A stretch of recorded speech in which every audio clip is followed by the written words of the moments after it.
bercermin langsung kepada Abu Bakar radhiyallahu anhu.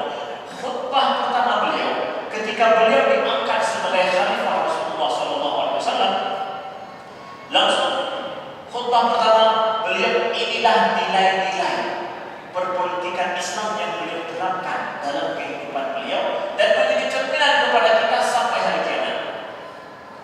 Apa kata Abu Bakar radhiyallahu anhu? Kata beliau, amma ba'du ayuhan nas fa inni qad bulitu 'alaikum wa lastu bi khairikum. Wahai seluruh manusia, ayuhan nas, aku bulitu 'alaikum, aku telah diangkat, dipercayakan untuk memimpin kalian.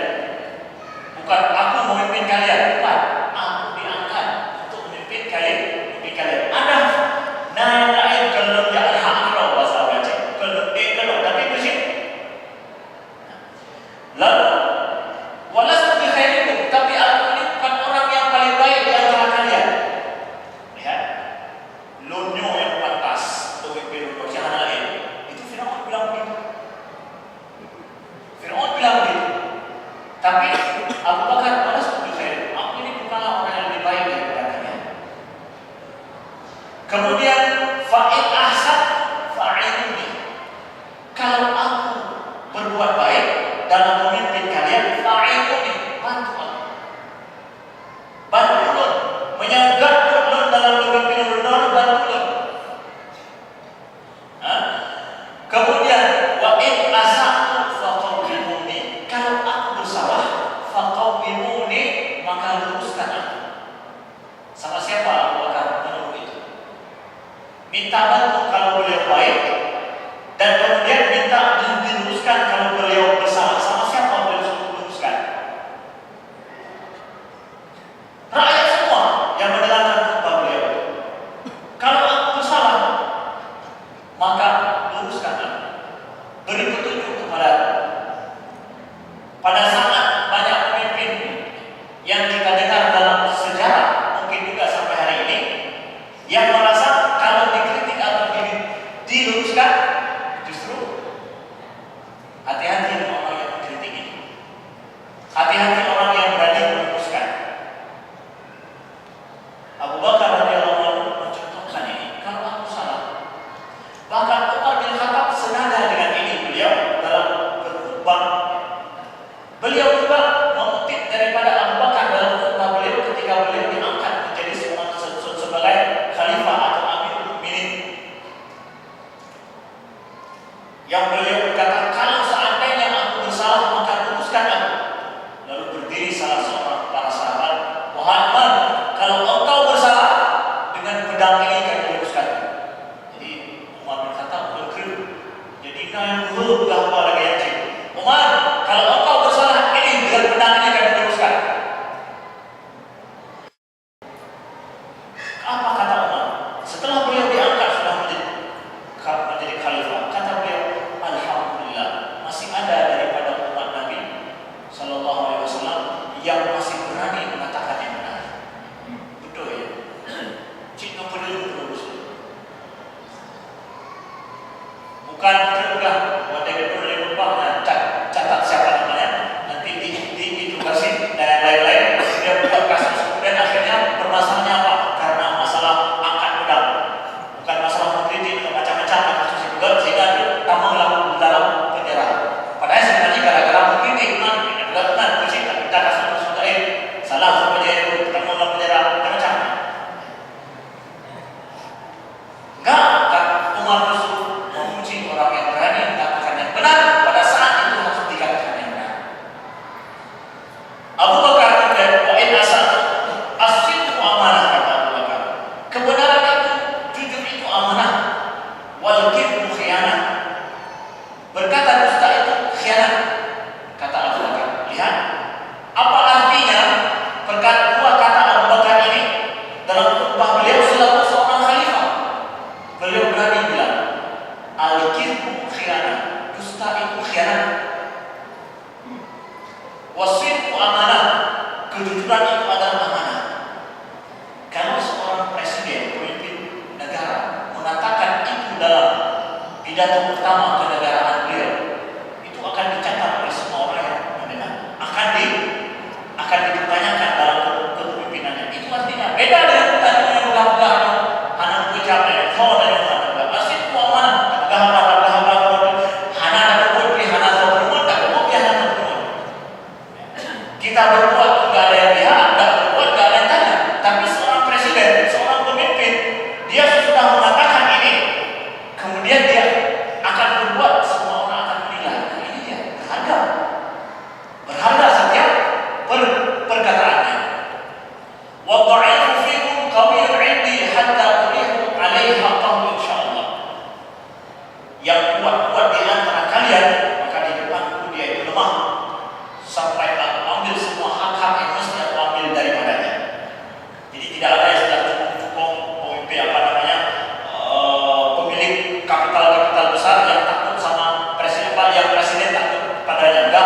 siapapun kalian tidak ada yang kuat sampai aku ambil hak daripadanya.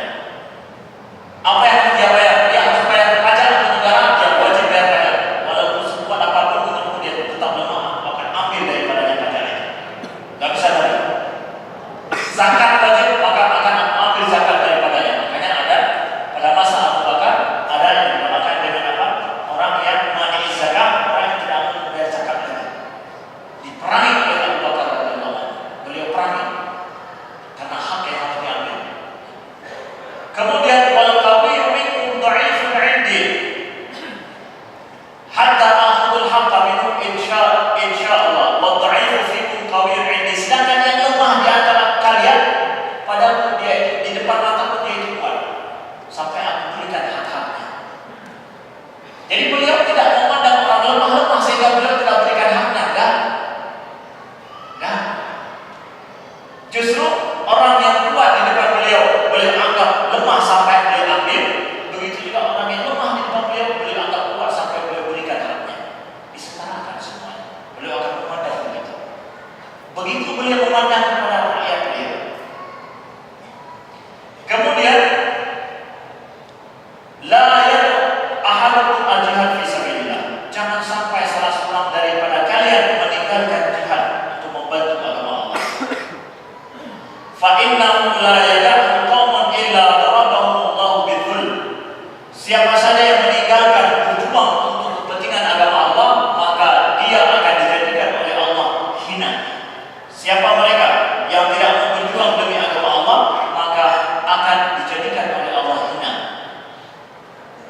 Beliau ajarkan bahwa membantu agama Allah dengan berjihad fi sabilillah terus akan berlaku pada masa kepemimpinan beliau.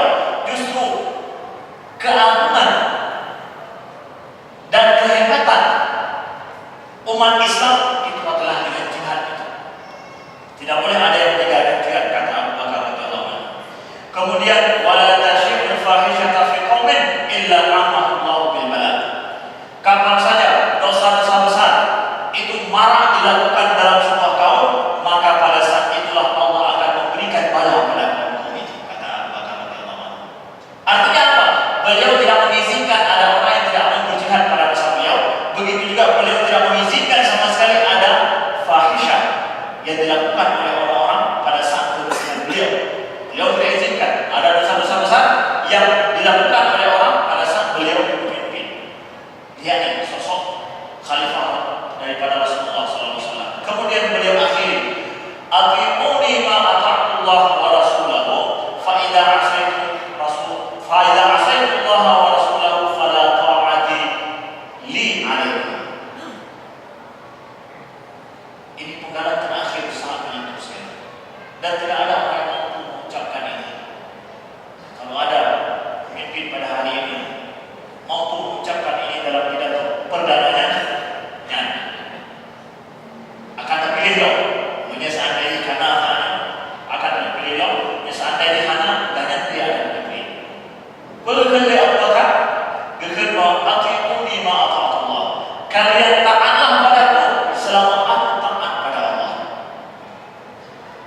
Fa idza asaitullah, dan apabila aku bermaksiat pada Allah, tidak taat pada Allah dalam memimpin, fala ta'ata li alaikum. Maka tidak wajib, tidak harus kalian taat padaku.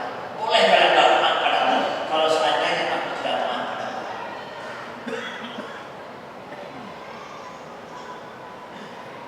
Ada yang berani ucapkan ini dari bupati, gubernur, presiden? Paling kurang di Aceh lah, kalau presiden jauh sekali. Bupati-bupati di Aceh berani tak bilang ini? Taatlah padaku selama aku taat pada Allah. Kalau aku tak taat pada Allah, maka kalian tak perlu untuk taat pada aku. Artinya apa? Abu Bakar mengatakan bahwa aku dan kalian sama dalam berbuat taat pada Allah. Di atas kita itu, di atas kalian itu bukan aku, kata Abu Bakar, tapi Allah. Saya taat pada Allah selaku pemimpin dan kalian taat pada Allah selaku rakyat. Di depan Allah kita sama.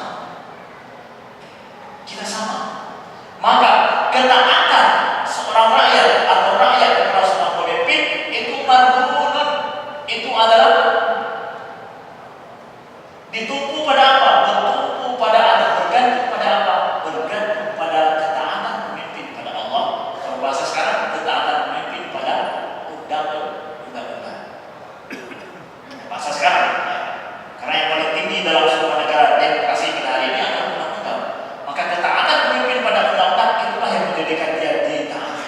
Kalau enggak, kata Abu Bakar, kalau aku tak taat pada Allah dan Rasulnya yang selalu merupakan referensi terakhir undang-undang dalam negara Islam, maka kalian tidak akan taat. Artinya apa? Boleh kalian lengserkan, turunkan aku.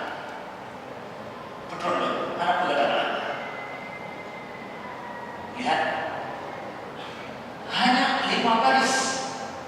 Kalau ditulis pidato Abu Bakar, itu dijelaskan dalam kehidupan beliau dan menjadi sejarah Islam. Inilah sistem politik Islam yang diterapkan Nabi Sallallahu